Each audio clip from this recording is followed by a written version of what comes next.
Okay, so now for the second part. Okay, so the second part is theorems. Okay, so theorems are about certain parts of these circles. So theorems about angles. So the first theorem is about a central angle. Okay, so a central angle, if we were to draw a central angle, if you look at the definition, it is an angle whose vertex is at the center of the circle. So what it would look like is this. So do you see I have this angle here? So we're going to assume that's the center. If I draw an angle so that the vertex is right on the center, this angle we would call A. Okay, now if we follow that angle out, do you see the ends of angle A cut off this little, we say it intercepts an arc. But that's what it is. If you draw any angle inside a circle and you follow it out, there's going to be an arc in between the ends of that angle, okay? And the angles of that circle are always somehow related to the arcs they go out to. In the case of central angles, the theorem is that the angle is equal to the arc it goes out to. So I know that angle A, the measure of angle A is equal to the measure of arc B, okay? So for example, if I have a central angle here, if I know the central angle is 50, then I know that the arc is 50. If I can reverse that, if I have a central angle whose arc is 100, then I know the angle is 100, okay? Now, an inscribed angle is a little different. An inscribed angle is an angle whose vertex is on the circle. Remember, when they say on the circle, they're talking about that ring around the circle. So that would look like this, okay? So here I have an angle drawn in. Now do you see the vertex of the angle is right on the circle, but if you follow the angle out, right, do you see it cuts off this arc in between the two ends of the angle? Also, there is a relationship between that arc and that angle, okay? It's not the same as central angles. It's actually that the angle is equal to half the arc, okay? So that's the theorem here. The angle is equal to half the arc. So some examples to go along with that. So if I have a central angle, okay, and I know the arc is 80 right here, or again, I could reverse it. I could give you a central angle where I give you the measure of the angle. Okay, so in this case, if I know the arc is 80, I know the angle is 40 because the angle is half the arc. The reverse is, if I know the angle is 50, then I know the arc has to be double. So then the arc would be 100. I could do a little combo of central, like you could see this kind of a picture where you have a combo, okay, where you have a central angle and a inscribed angle both going out to the same arc. So let's say I know the central angle is 30. Well, if the central angle is 30, I know the arc it goes out to also has to be 30. But I know that the inscribed angle going out to that 30-degree angle has to be 15, right? So we can combine them. I could also make it a little fancy with some algebra question, right? Do you see I could give you that this arc angle right here is x plus 5. I could give you that the arc it goes out to is 6x minus 2. So again, because I don't give you any numbers, you just can't either double or cut something in half. You actually have to set up an equation that says the angle is equal to half of the arc it goes out to. And then you could just solve this equation. Not a crazy equation to solve, right? You distribute the half, okay? You move the x over, you move the 1 over, you divide, and you get x is 3, okay? Again, if you want to double check it, if you were to plug the 3 in here, you get 8. If you were to plug the 3 in here, you get 16, and it does check out that the angle is half of the arc. Obviously, this is not drawn to scale because that looks a lot bigger than an 8-degree angle, but again, not a big deal.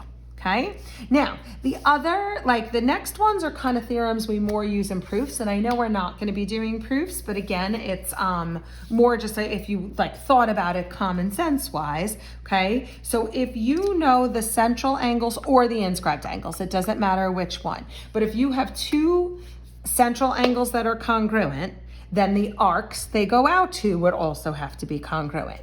If you have two inscribed angles that are congruent, then the arcs they go out to would have to be congruent, right? And we could reverse that statement. If you have two congruent arcs, you have two congruent central angles. If you have two congruent arcs, you would have two congruent inscribed angles going to them. So it just depends on which situation you're given. But these next two have to do with the fact that if the angles are equal, the arcs are equal. If the arcs are equal, the angles are equal. So some examples, maybe if we want to throw in a little bit of, how do we throw in some numbers here? Let's say I have this, right? So I have this central angle is 40, but I'm asking you for that arc over there, okay? Well, one thing you know is because of vertical angles, these central angles would be equal, right? So if these central angles are equal, it's gonna end up being that their arcs are equal. So I would know that that arc would have to be 40, okay? I could have a picture with, okay, so let's say I have an inscribed angle here. Let's put another inscribed angle here. Let's say I know that these arcs are equal, right? So if these arcs are both 50, again, just seeing it with numbers. So if the two arcs are equal, this inscribed angle would have to be 25. So would this one, because they're halves of equal arcs. Okay, because of the rule of inscribed angles, if the arcs are equal, the inscribes would be equal. Another thing you could see with inscribed angles is this. So let's say I have an arc here. Let's make this arc 70. Okay. Now look, I'm going to draw an inscribed angle out to that arc. Right? Now look, I can draw another inscribed angle. Do you see that hits a different part of the circle? But do you see they both intercept the same arc? So do you see I'm talking about that inscribed angle and that inscribed angle? Let's call it X and Y for now.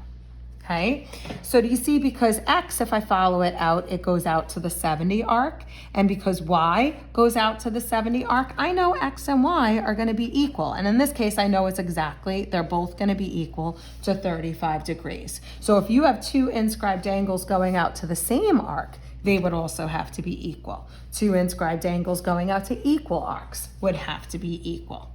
Okay, so again, kind of common sense, but it does. It is one of the theorems we write about, okay? Now, the fifth theorem here. In a circle, congruent chords intercept congruent arcs. So if you draw a circle where you know the two chords, the lengths of the chords are congruent, then do you see if you were to follow these out, they cut off little arcs of the circle on either side, you would know that those two arcs are equal. Okay, simple as that. If the chords are equal, the arcs are equal. And we can reverse it. If the arcs are equal, the chords are equal. Okay, so if we want to see an example like that, I mean, again, it's as simple as, so if I know these two chords are equal, I know this arc is 75, then that means this arc has to be 75. Okay, simple as that. Okay, all right. Sixth theorem. There's only 7 we're going to do today. Don't worry, guys. Okay? All right. So this one theorem is it's got a lot going on. It says a diameter perpendicular to a chord bisects the chords and bisects the arcs. Okay? So you have a diameter meeting up with a chord, but they meet up at a right angle. So the picture would look something like this, right? So do you see here, I've drawn a diameter, I've drawn a chord so that they meet at a right angle, okay? So if my diameter goes this way, my chord, it could be any chord going this way, okay? What would always happen is the chord would get cut in half, and you see the arcs that get split in would also get cut in half. So that chord, arc that connects that chord would also be bisected, which by default means the arc down here would also be bisected. So basically when you have that situation, you basically split the circle into 2 equal parts, right? That these 2 chords are going to be the same as these 2 chords, arcs are going to be the same and these 2 chords are going to be the same. So you get this situation where it all, everything is equal. So how could you be asked numbers on it? You could be asked numbers in a few ways, okay? So let's say I have, so I draw this diameter. Okay, so again, I would know that that was the center of the circle or whatever. And then I have a chord and I know it's at a right angle, right? So let's say, let me label these. Okay, so let's say A, C, D. Okay, so let's talk about a couple questions I could ask you. Okay, so again, we could talk about, let's do this. Let's say I give you that AC is 8. I give you that BE is 3, and I ask you to find AB. Okay, so that's what I need to find here. So let's make a AB. Okay, so do you see what ends up happening is, so when I draw in AB, do you see this would also be a right angle? So do you see I get a little right triangle on this side? So let's see what we can do with that. So again, I'm given that the full AC is 8. Again, because this chord is perpendicular to that diameter, I know it gets cut in half into a 4 and 4, right? I am given that just from B to E is 3. Great. So do you see I have two sides of a right triangle? I could either do Pythagorean theorem, or if you see that this is a 3, 4, 5, I would know that AB is 5. Okay, so you could, if you can make some Pythagorean theorem here, because once you have right angles, you do have Pythagorean theorem. Okay, let's say I could do some stuff with the arcs, right? Let's say I'm given the ratio of AB to AD, okay, equals 2 to 7. And then I want you to find arc BC. Okay, so these are all arcs.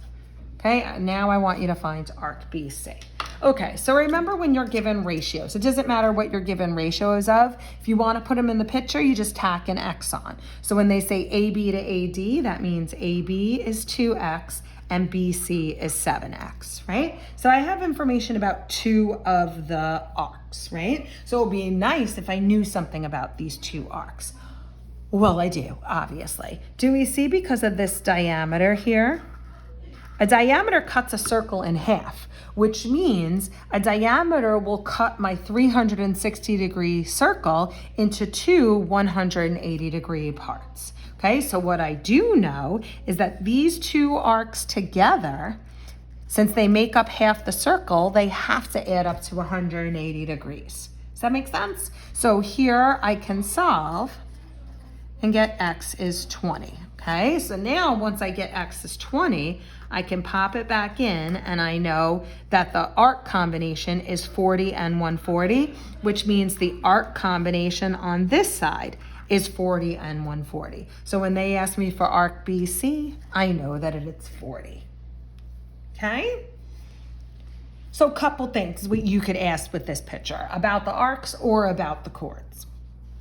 All right, final theorem we're going to look at says if you have two parallel lines in a circle, okay, when you have two parallel lines in the circle, do you see they cut off, these two parallel lines cut the circle into 4 arcs, okay, but the theorem we have, what we know for sure, it's about the arcs in between, sandwiched in between the parallel lines. So what I do know is that these two arcs in between are always going to be congruent to each other. So we could say arc A, the measurement of A equals the measurement of B. I don't know anything about the other two arcs, only the arcs in between.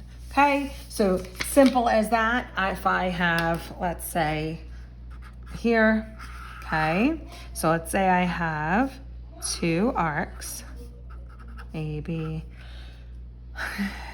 D, C, D, okay, and I know they're parallel, okay? So let's say I'm given that AB is 3X, I'm given that BD is 2X, and I'm given that CD is 5X, right? And I'm being asked to find AC, right?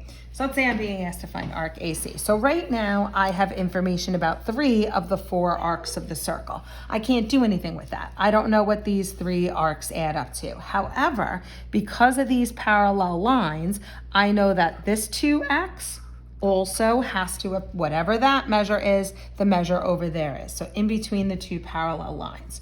So now that I have information about all 4 arcs of the circle, the one thing I know is that when I add these all up, right, I get 12X that 12x now has to equal 360 because we're talking about the full circle. So x is 3. So if I want to find AC over here, I now know AC is 60. Okay, if you want to do a double check around the circle, this is 30, not 3. If you want to do a plug in over here, okay, just to confirm that when you add these all up, you get 360, not a bad idea. But for this one, they only wanted the AC. Okay? All right, so that's our first set of theorems for now.